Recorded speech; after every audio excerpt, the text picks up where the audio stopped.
Ready, guys? Ready to kill this turkey? In the early morning rain, a dollar in my hand, and an aching in my heart, and my pockets filled with sand. A long way from home, and I miss my loved ones so.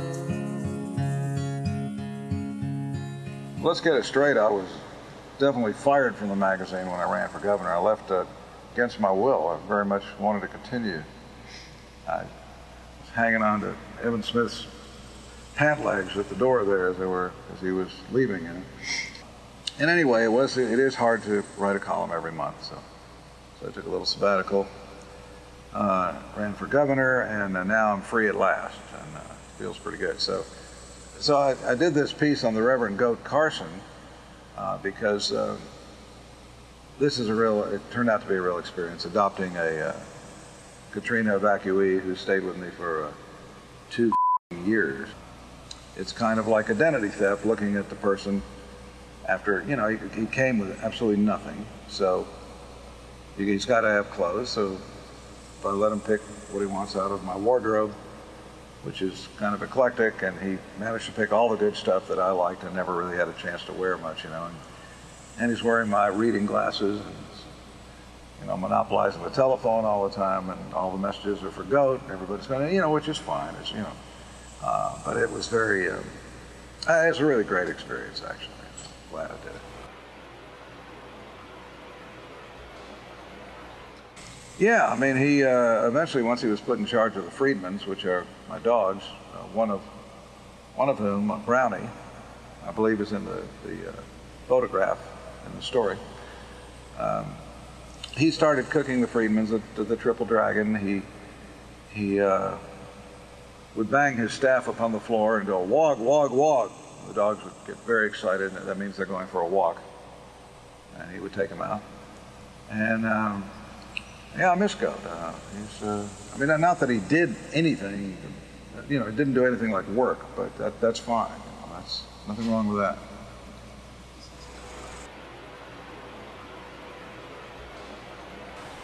There's a new book on the governor's race coming out in September, published by Simon & Schuster, and it's called "You Can Lead a Politician to Water, but You Can't Make Him Think. 10 Commandments for Texas Politics." That and the new cigar company. This is I think it's a Governor Kinky I'm smoking right here. We have 5 new lines of cigars from Honduras made by Cubans. The Governor Kinky, the Kinky Cristo, the Texas Jew Boy, the Willie, which has a twist on the end, and the Utopian, which benefits Utopia Rescue Ranch. And very soon we're going to be coming with a Clinton. Well, maybe not coming with a Clinton, we're going to be developing. We are already developing the Clinton, which is an homage to Bill Clinton. It's the cigar I gave Bill in the White House, since I have shared ashtrays with 2 presidents now. Oh, by the way, anybody who wants to get one of these little boogers, go to your favorite cigar store, tell them to order Kinky Friedman cigars, or just hit the website kinkyfriedman.com.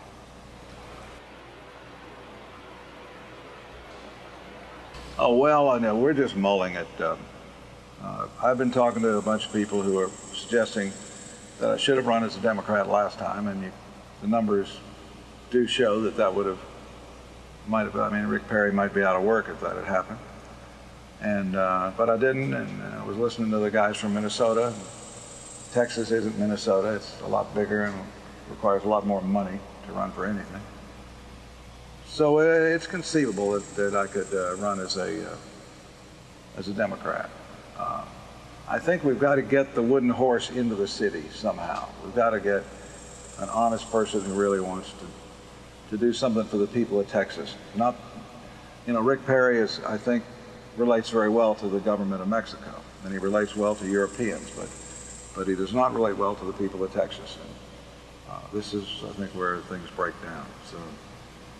So it's something. The only other reason I would consider running is to abolish the death penalty in this state. I'd like to see that done. And we've got to do that before we can take any kind of, we could become the most progressive state in America. We could lead this country if we could get rid of the death penalty. And I don't mean being soft in crime, but I mean, do not let this government, which can't run a post office, decide who's going to live or die and kill people in our name. Vengeance is mine, saith the Lord. So it's really time, if we're going to do this, let's make the governor's race this time a referendum on something important, the death penalty, not whether we put God in a prayer or cheerleading legislation or Kinky has to stand 20 feet away from the doorway to smoke a cigar. Let's get rid of capital punishment. So that's one thing. I mean, there's obviously the important ones are education, immigration, I'd say energy and environment. I think those four are right at the top. Healthcare. You don't get much more important than that. What are the politicians doing? They are smoking legislation. They're doing, and you talk to your city council, they'll tell you we're doing this for your health. That's why we have smoking bans everywhere. Well, why don't they look at Israel, or Spain, or Japan, or Portugal, or Italy, or France? All of those countries have much higher smoking rates than America, and much lower lung cancer and heart disease rates. Now, how do you figure that?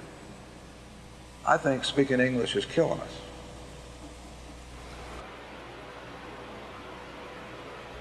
Well, the ranch here is very peaceful. Today, especially this YouTube generation with Don Imus and all that sort of situation, you can't make a joke, a good one or a bad one.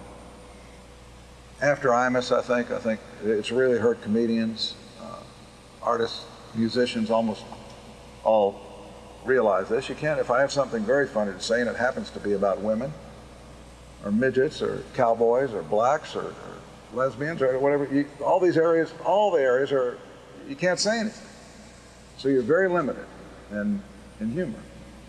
And that's unfortunate. That political correctness is killing us. And it's created a homogenized, trivialized, sanitized culture.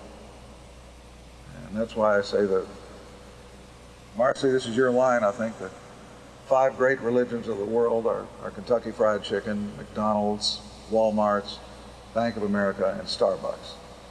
And since that's the case, I suppose I am an atheist. Well, Utopia Rescue Ranch is of course, we've run it for about 8 years now, and it adopts stray and abused animals. We're hoping very much that Jason will adopt a dog later this afternoon. We'll see. There's no high-pressure salesmanship here. One line of the cigars, I mentioned the Utopian, all those profits go to Utopia Rescue Ranch.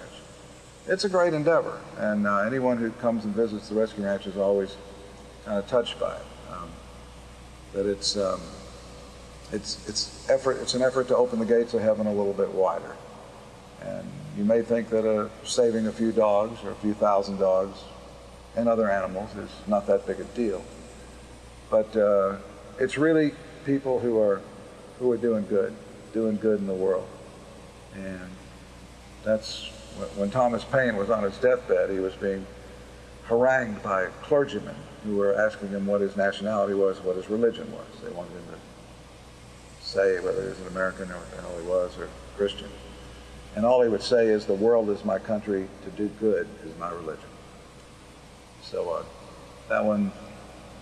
that's a thing that I'm not doing it, but Cousin Nancy and Tony are doing it. They run the place. I'm the Gandhi-like figure. I'm the Ronald Reagan pitchman. There's Mr. Magoo. He misses the Reverend Goat Carson.